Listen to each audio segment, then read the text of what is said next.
Welcome back to the deep dive. Today, we are wrestling with a story that, it genuinely sent shockwaves through the entire tech ecosystem. We're talking about Project Prometheus. Oh, absolutely.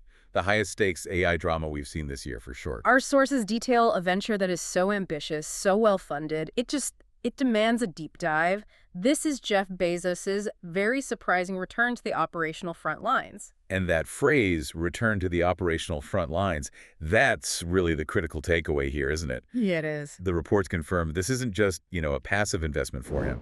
Bezos is stepping back into an active co-CEO role. Something he hasn't done since he moved away from leading Amazon back in, 2021? That's right. And he's sharing that title, co-CEO, with the renowned scientist Vic Bajaj. But before we even get into that dynamic, we have to start with the sheer scale of this thing. So if you're trying to get your head around this, hold on to this number because it is just staggering for an early stage company. Project Prometheus has raised a total of $6.2 billion. Lillian, with a B? And they did it before even launching publicly. It's an almost fictional level of capitalization. I mean, when you look at the data, Prometheus just immediately registers as one of the best-funded early-stage AI ventures in history. And a big chunk of that came from Bezos himself. A significant portion, yeah. Right. It came directly from his own pocket. So he's signaling this is an all-in bet. This isn't just seeking returns. This is about applying that famous, that operational intensity that built Amazon into a $1.7 trillion empire. And applying it directly to AI. Exactly. That amount of money, it doesn't just buy infrastructure, it buys the best talent and it buys speed. It really does. So let's get into that. The leadership, the talent, specifically this Bezos and Bajaj pairing. Do you think combining the relentless scaling of Bezos with the pure science, the moonshot thinking of Bajaj, is that an advantage or a potential point of tension? Honestly, it looks like strategic genius, a real study in complementary expertise. You have Bezos as co-CEO and founder, who brings this incredible ability to execute, to scale, to innovate relentlessly. He knows how to turn a concept into a global machine. We've all seen it. And then you have Bajaj, also co-CEO, who is the perfect counterweight. He's the scientist. Right. The sources really stress his background as a former Google ex-physicist and a co-founder of Verily. He's the visionary who spent his entire career turning these impossible scientific ideas, those real moonshots, into actual viable technology. So you have the architect of the future and the engineer who can actually build it. And you can see that expertise paying off immediately in their recruitment. The talent acquisition alone tells you how serious they are. What's the number? I saw a figure that was They've already brought on board over 100 elite AI researchers. 100 plus. And these are people who could have literally any job they wanted in Silicon Valley. The depth of that talent pool is, well, it's terrifying for the competition. Yeah, one report specifically broke down where they came from. They've got OpenAI veterans. People who were integral to building GPT. Right. And DeepMind experts. The minds behind AlphaGo and protein folding. And Meta AI pioneers, too. Specialists in computer vision and robotics. The sourcing sort of confirms the obvious, right? When Bezos comes calling with a blank check and a mission this big. Even the best of the best answer that call. They haven't just built a team. They've basically collected the AI world's version of the Avengers. Which, of course, leads to the big question. What is this dream team actually building? With $6.2 billion and 100 AI superstars, they're surely not just making another chatbot. And this is where it gets really, really interesting. This is the key differentiator.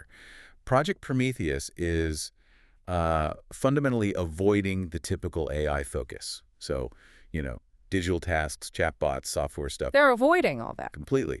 Their primary target is AI that deeply understands and improves the physical world, specifically manufacturing and engineering. So they're just completely sidestepping the LLM race. That is a massive strategic choice. Okay, so to give you, the listener, a tangible example of what that means. Think less about an AI that can, write me a witty email, and much more about an AI focused on, and this is the example from the source, designing a rocket engine that is 30% more structurally sound and fuel efficient. That contrast says everything. It's about optimizing physical creation, not just digital information. And that tangible focus is what justifies hiring all that scientific firepower. Absolutely. And we can actually narrow that mission down into 3 core areas the research details. First is spacecraft systems. The goal there is pretty obvious, leveraging AI to make space travel dramatically cheaper, safer. A clear extension of his interest in Blue Origin. Okay, makes sense. What's second? Second is automobile design. So aiming to revolutionize everything from a car's aerodynamics to its battery placement, material science, the whole engineering stack. And the third? The third is just as transformative, but it's at the micro level. Computer hardware. So chips. Exactly. Optimizing chip design and the incredibly complex manufacturing processes behind them. This is where AI moves beyond software and starts redesigning the very hardware it runs on. It's an incredibly sophisticated mission. And that brings us right back to Vic Bajaj. His background as a physicist and chemist, that's not just a nice to have, it's essential for this. It's completely essential. I mean, Bajaj wasn't just any scientist. He worked directly with Sergey Brin at Google X. The moonshot factory. Right. And that experience, plus co-founding companies like Verily and Foresight Labs, it proves he knows how to fuse physics, chemistry, biology with tech to solve massive, real-world engineering problems. He's the scientific engine for this whole thing. No question. Okay, so we have the team, we have the immense funding, and we have this very specialized physical world mission. Let's talk about the competitive landscape. I mean, the AI market is already full of trillion-dollar companies. How does this focus give Prometheus an edge against giants like OpenAI or DeepMind? Well, let's be clear. The competition is fierce. The market is worth hundreds of billions. So it's not an empty field. Not at all. But the sources all highlight this critical strategic niche that Prometheus is going after. And that's what they're calling the physical world advantage. That's the one. While all the other giants are locked in this race for better language models, better digital services, which is a valuable field but a very crowded one, Prometheus is working on something others are, for the most part, missing. Their focus could unlock breakthroughs in robotics, in precision manufacturing, things that digital-only models just can't touch. It completely shifts the competitive discussion. They aren't trying to build a better chatbot. They're trying to redesign the supply chain, the car engine. And on top of that, you cannot discount the Bezos factor. You really can't. This is a leader who revolutionized retail.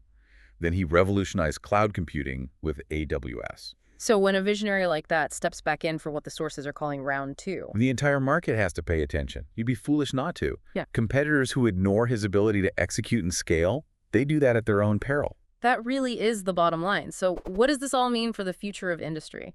The research points to three major implications if Prometheus succeeds. The first is a potential manufacturing revolution. I mean, if this AI can design more efficient processes, optimize how materials are used, cut waste in real time. You're looking at optimized production across basically every industry. Faster innovation, lower costs for physical goods. Then there's the second point, massive scientific breakthroughs. Right. Accelerating R&D in these super complex areas like material science and engineering means we could solve problems that have been around for decades. Like designing that hyper-efficient rocket engine. In a fraction of the time. And finally, all of this drives a huge industry transformation. Prometheus wants to redefine how AI interacts with the physical world, moving it out of the server farm and onto the factory floor into the research lab. It unlocks possibilities for autonomous engineering and design that until now have really just been science fiction. It's a truly compelling career arc when you step back and look at it. Yeah, it is. He built the retail empire with Amazon, conquered space with Blue Origin, and now he's pioneering AI for the physical economy. He systematically targets the largest, most difficult sectors for disruption. Every single time. That's his playbook. Project Prometheus signals a new frontier where digital intelligence is the blueprint for the tangible world. It's high stakes, high reward. And the world is absolutely watching to see if they can pull it off. One thing is for certain. When Jeff Bezos decides to launch an all-out assault on the limitations of engineering, he is playing to win. This isn't a side project. No, it's a mission. Which really raises an important question for you, our listener, to think about. Given their three key focus areas, spacecraft systems, automobile design, and computer hardware, which of those sectors do you think will see Project Prometheus's first major verifiable breakthrough? And how quickly do you think that disruption will actually arrive?